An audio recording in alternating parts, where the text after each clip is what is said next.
Pokemon Legends ZA review. I'm also gonna do some pull-ups. First of all, I'm sorry, I said I wasn't gonna do another video game review for a while, but Pokemon is kind of an exception because I am one of those people that are a victim to the company, okay? Pokemon Legends ZA is the newest main series. I know some people say spin-off, but I'm pretty sure it's considered main series game in the Pokemon franchise, and this is the longest gap there's been between old and new game in, I think, maybe almost ever. It was like 3 years, and I was kind of, you know, and I did have very high hopes. 3 reasons I had high hopes. 1, Legends Arceus, which is the other Legends game, was probably one of my favorite modern Pokemon games. 2, the extra development year, I'm like, cook, please cook. And 3, it's on the Switch too. So Scarlet Violet, kind of unplayable when it came out, and it scarred me. I think because the most recent games, to me, have been kind of garbage. My bar is so low, and that might influence how I feel about this game, but the bar is so low.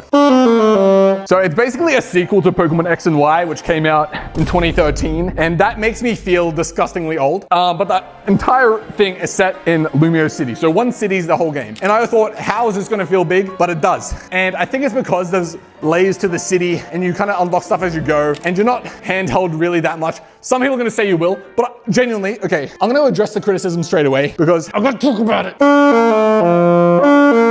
Not to be negative immediately, but the Pokemon community is probably one of like the most deranged fan bases I've ever seen. And I think it's because it's mostly adults that are clinging to something from childhood. And I'm not saying I'm not doing it, I literally am doing that. And I think they look at everything through these extra critical lenses, comparing everything to how it was. And they never really give like a fair review, in my opinion. Because if we're gonna talk about some of these criticisms, number 1, the graphics. Pokemon, ever since it went 3D, people have always complained about the graphics. And in this game, you know, there's memes like, the buildings have no balconies, they're all 2D. All of the textures are kind of lame. It's not as pretty as it could look. But here's my saying to that. Would it be good if the graphics were really good? Yeah, it would. But to me, for a Pokemon game, it's not something that takes away from the experience. Better graphics would make it better, but having subpar or less than what they could isn't making the game bad for me. I'm not like some graphics.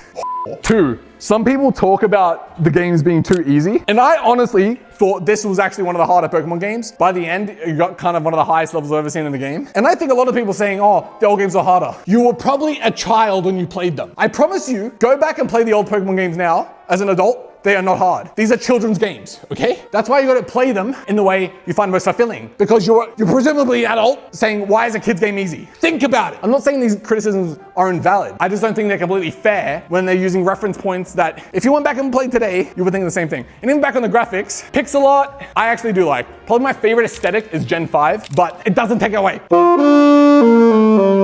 The next thing is the tutorial. So one of the issues that people have in modern Pokemon games is this prolonged tutorial phase. And while it can feel restrictive, it's like maybe not even 5% of the game, unless you're just speedrunning it. So you're kind of doing that to yourself. And I don't want to be seen as some like Megacorp, a bootlicker. I'm just like, it's not a big deal like people are making it out to be, okay? And even if you go back to the old games, the tutorial is so short, but so is the actual game itself. Like this game, I don't think you could probably speedrun under like 10 hours. The old games speedrun 2-3 hours. Okay, I'm gonna talk about the actual what I like now because I realize I've just rambled about criticisms for however long. Some of the main things I liked how the game felt. I liked the duration. Every time you do main quest, you get side quests. I kind of did it everything as you could as you went and then progressed. And I found that prolonged my experience a bit longer and I enjoyed it. Like I don't think anything felt too repetitive or too boring. Post-game may be a bit different, and the story itself, this is probably one of the more mature storylines for a Pokemon game. And especially being forced to play as a child normally, especially in Scarlet Violet, you are literally a fetus basically. Being, you know, this tourist coming to the new city, staying in an apartment,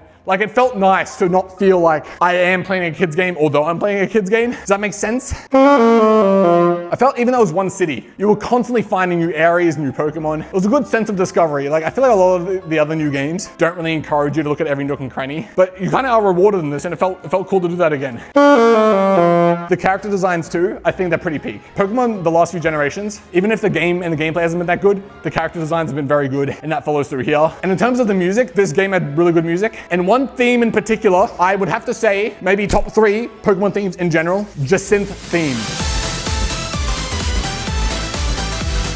It's an absolute bop. I love it so much. But all in all, this is genuinely the most fun I've had with a Pokemon game in a long, long time. And I would go as far as saying an S-tier Pokemon game. I'll be honest. I think it's S tier. Easily the best Switch game for Pokemon, easily. And for me, the S tier of like Pokemon is probably Emerald, Platinum, Heart Gold, Soul Silver, Black White 2, and probably Legends ZA. I'll be honest, I like it that much. Maybe even Ultra Sun. But this is a really good Pokemon game. I didn't talk about it, but there's a whole new combat style and it felt super refreshing. It actually felt more as how if Pokemon were real, which I still wish for every Christmas, when will it happen? Can someone at Santa Claus? It felt like how Pokemon would battle in real life. So it was a really good mix up. I like basically everything they did with this game. I took 2 days off. I played non-stop. It was kind of a disgusting hermit behavior, but I actually had fun. So I'm actually really excited for the DLC, although I still think it's kind of scum to announce paid DLC for a game that isn't even out yet. When they announced the DLC before the game came out, I thought, are they serious? Are they serious? And honestly, I don't have like the biggest faith in this company, especially when they make more money from the mobile games than they do the actual console games. So what incentive do they have? I don't know. It's all cope. Pokemon, haha.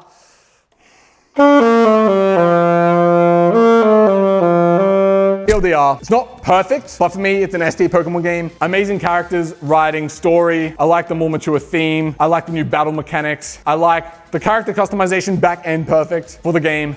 Could they improve on stuff? Yes, of course. But as far as Pokemon goes, this is pretty much as good as it gets. So my rating for Pokemon Legends ZA gets 9. I thought about giving it a 10, but they can still make these games better. But I really like what we got. With that said, Sax and Jim out.